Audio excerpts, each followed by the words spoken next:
I'm sorry, I didn't get that. What's your take on these girls?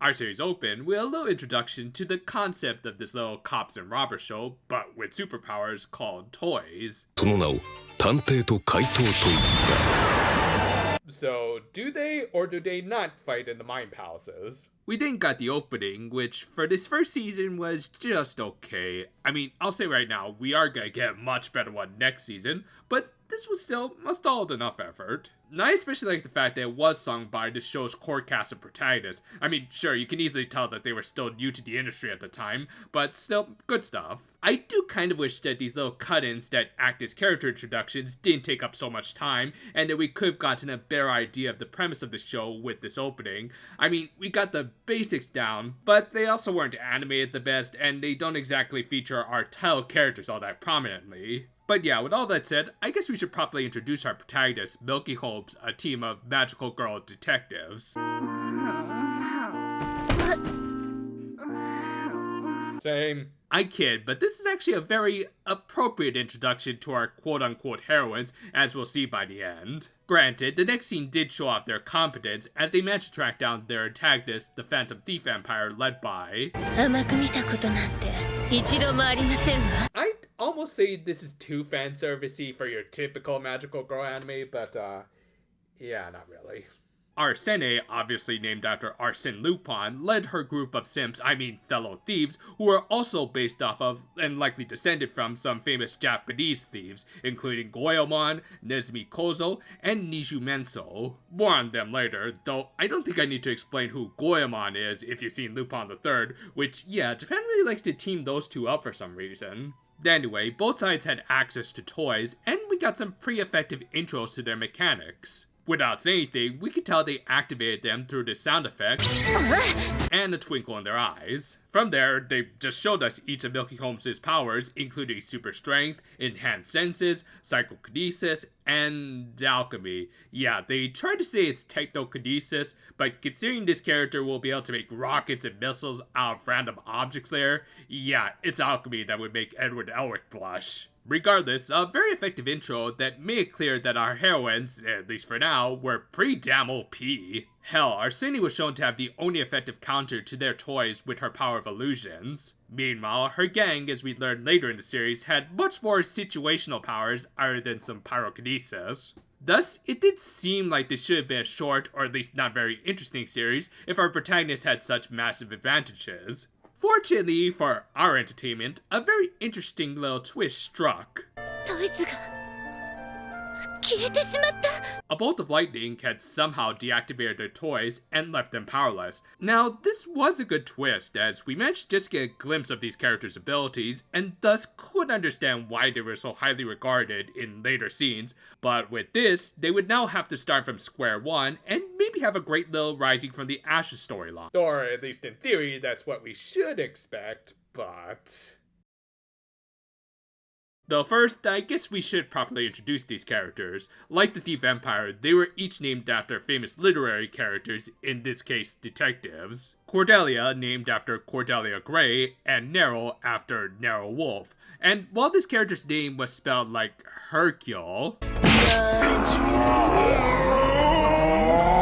the proper Belgian French pronunciation is actually Precure, as the H is silent, and thus everyone nicknamed her Ellie. Meanwhile, our pink lead, who was named after Sherlock Holmes, was of course Cheryl. And with this little bit of them running late to their classes at Holmes Detective Academy, we actually got some pretty effective character introductions for each, including getting a good general idea of their personalities, like Cheryl's bubbly nature and Nero's selfishness. Now, I'm certainly not calling this the best writing I've ever seen in a magical girl anime, or really anime in general, but even for a more fanservice-y show like this, you do need to strongly establish your characters, which this is done pretty effectively. The main takeaway of all of this was how this team as a whole was a bunch of overprivileged little brats who didn't even treat each other like teammates, having likely been blinded by their overnight success. This was even exposited by the Thief Empire, who are posing as faculty and students at the academy. This included Ishinagai, aka Stone River, Nezu, aka Rat,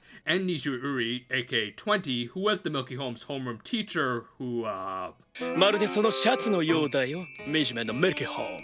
that's a thing with this character, and it doesn't become any less uncomfortable, I'll say that much. And of course, Arsene was also there as the student council president, Andriette. Her minions report their enemies' decline to her.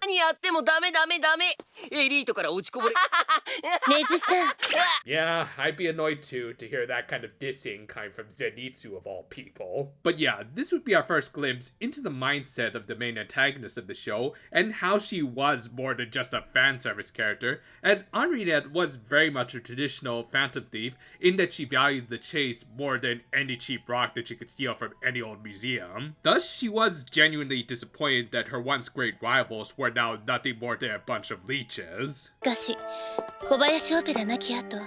Don't y'all love retcons? So, very rightfully, she retracted all of Milky Holmes' privileges unless they could prove their worth through a test. One where they would have to save a photo of them receive a certificate after the first case they solved together from being blown up.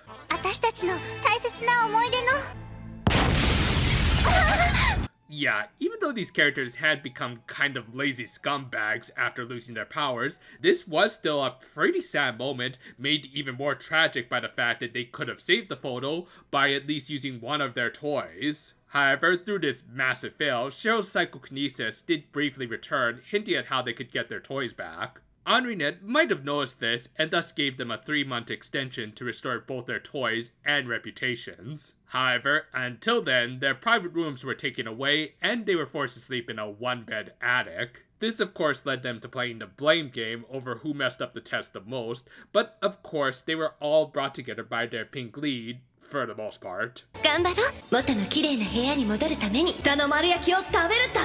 Oh, this is gonna be a fun show to cover. With that, the episode ended with the Thief Empire heading out on a new heist whilst our quote-unquote heroine slept. We won't talk too much about the ending theme to the show. Oh, not because it's bad or anything. I actually think the singer Faye Lan is very talented, having done stuff for like Future Diary and Carnival Phantasm, and the animation did do a good job presenting Arsene's femme fatale nature. Maybe a little too good. I mean, that keep out tape isn't gonna keep the YouTube demonetization away from this video.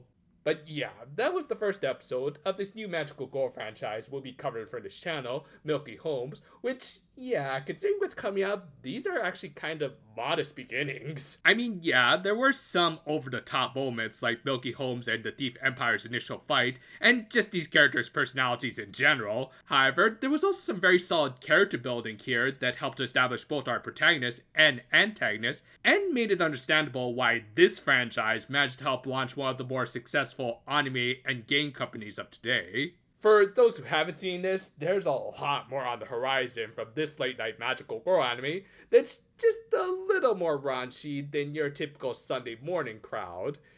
A little. When trying to get a new IP over, it is very important to leave a strong first impression, and while this first episode was a relatively light jab compared to the insanity of the rest of the series to follow, it did do its job in getting us invested in these characters. Milky Holmes were portrayed effectively as both sympathetic characters, and yet also receiving some much-deserved karma. I mean, it was clear even before losing their toys that they had taken their detective work for granted. We could see it through the fact that their teamwork fell apart the very second they lost their superpowers, and they'd even try to at least be good normal detectives later. As a result, while we could feel bad for their fall from grace, we could also just enjoy seeing them get their just desserts. And that latter feeling would only intensify as this series goes on, leading to some great comedy, which this episode also did have thanks to some very expressive animation and faces. Granted, not all of it worked, like 20 shtick will get very tiring, but even then, it was backed up by some great slapstick. Speaking of the antagonists, they were introduced just as well, with of course Arsene/Henriette standing out in more ways than one. And yeah, while she is very easy on the eyes, she does become one of the more fleshed out characters of the show, being a thief who actually wants to see the return of her rivals, whilst also keeping up the appearance of a strong leader to her men. And overall, while this first episode was only the very tip of the iceberg in terms of the show's comedy and over-the-top nature, it was still a solid, surprisingly well-written start to this franchise. These detectives might not be able to find that one truth, but hey, at least there's an actual ending to all of this. Hope you enjoyed this new series, as well as the little change up to the usual Toy Sunday anime stuff that we usually cover for this channel. Don't worry, for now at least, our primary focus will remain on what made this channel somewhat popular. The Tantei review is underway, as well as a few other projects we're considering. So look forward to all of that, and until then though, for now my friends, and hey, did anyone remember to leave out the lightning rod tonight? Oh boy.